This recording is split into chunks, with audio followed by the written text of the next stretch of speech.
Fala, gente, bom dia. Mais um vídeo sobre amplificadores operacionais, onde eu vou tratar sobre a largura de banda de circuitos amplificadores. Relembrando, esses vídeos são baseados nos Precision Labs da Texas Instruments. Começamos mostrando qual é o problema típico que acontece. Eu tenho aqui nesse slide o diagrama esquemático de um amplificador na configuração não inversora, utilizando o OPA 827. O ganho desse amplificador será 1 mais o R2 dividido por R1, ou seja, 100 vezes. E nós teremos na saída a tensão de entrada vezes esse ganho. No exemplo mostrado aqui, a tensão de saída deveria ser 200 mV pico a pico, porque a entrada é 2 mV pico a pico vezes 100. Mas ao realizar essa simulação, nós vemos que a saída, na verdade, possui uma amplitude de 154. Esta redução na tensão de saída se dá justamente porque a frequência da oscilação aqui, da tensão de entrada, está além da largura de banda do nosso amplificador. O diagrama aqui na parte inferior do slide mostra um circuito amplificador, enfatizando que a tensão da saída Vout será a tensão diferencial, que eu vou chamar aqui de VD, vezes o ganho em malha aberta, o ganho diferencial, chamado aqui de AOL. Então, Vout é igual a AOL vezes VD. Para nós realmente utilizarmos um circuito operacional, sendo que eles são caracterizados por ter um ganho em malha aberta extremamente grande, nós precisamos de uma malha de realimentação formada aqui nesta topologia por RF e por R1. Podemos então representar esse circuito pelo diagrama de blocos que está nesta parte aqui do slide, sendo que a tensão diferencial, o VD, essa tensão aqui, é a tensão de entrada menos a quantidade de tensão de saída injetada aqui pela malha de realimentação. Tá certo? É importante definir alguns termos que são comumente usados. Eu já disse que o ganho de malha aberta é o AOL. Este fator formado pela divisor de tensão R1 e RF é o fator de realimentação, que nesse circuito é o R1 dividido por R1 mais RF. O ganho de malha fechada, que sai desse diagrama de blocos aqui, é o ganho em malha aberta dividido por 1 mais o ganho de malha aberta vezes o fator de realimentação. E o AOL vezes beta é conhecido como ganho da malha, tá? De realimentação. E por último, nós temos um ganho em malha fechada, o ACL, que tenderá a ser 1 sobre beta, ou seja, 1 dividido pelo fator de realimentação, quando nós temos aqui este termo tendendo a infinito, ou seja, esse termo muito maior do que 1.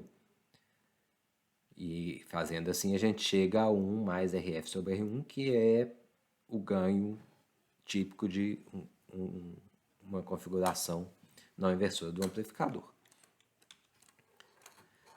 Se nós considerarmos o diagrama de Bode do amplificador, o ganho em malha aberta, que é essa forma de onda marrom aqui, ou vermelha, ele decai com a frequência. Isso se dá pela construção do amplificador operacional por capacitâncias e resistências que nós temos internamente no circuito.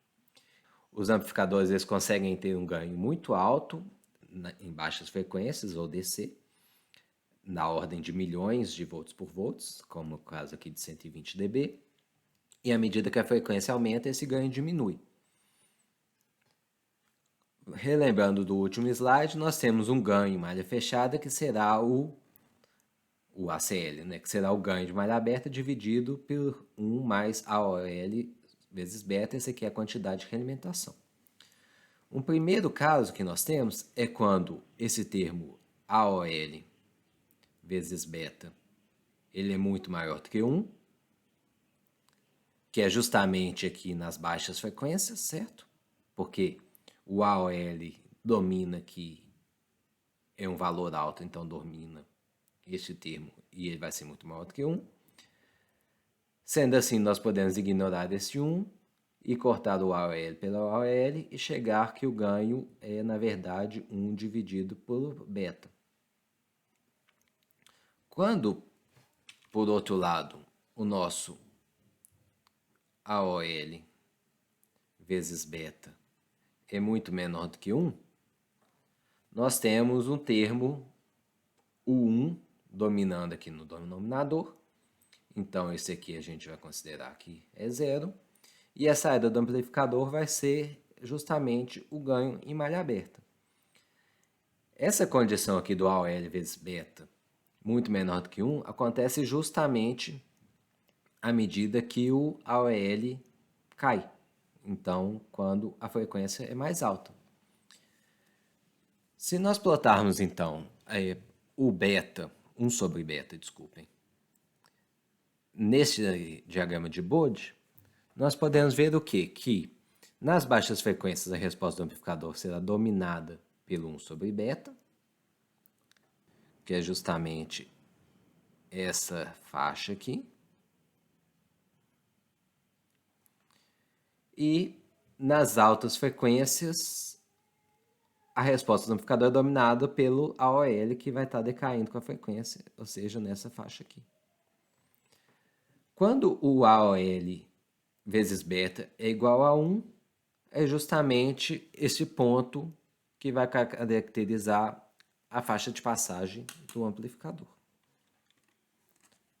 Uma outra forma de se obter qual seria a faixa de passagem do amplificador seria obter através de informação do datasheet, que é o produto ganho por frequência.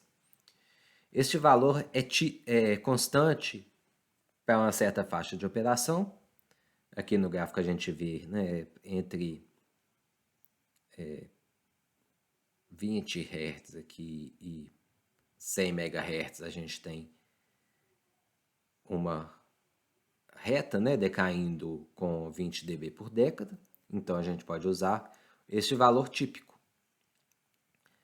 Por exemplo, se o ganho for igual a 10, nós temos uma faixa de passagem de 2,2 MHz. Ou se o ganho for 100, então nós teremos, como é o exemplo que eu tenho aqui, né, a faixa de passagem é o produto ganho por faixa de passagem dividido pelo ganho. O valor típico desse amplificador operacional é 22 MHz, dividido por 100 dá 220 kHz, que é exatamente, voltando aqui, a interseção dos 40 dB com a curva de ganho, 220 kHz. Então essa é uma outra forma de se obter facilmente qual seria a largura de banda do amplificador. Esses valores devem ser levados com cautela porque eles não são constantes, são valores típicos. Amplificadores podem ter uma variação de até 30% neste valor. Então, convém sempre manter uma certa margem de segurança.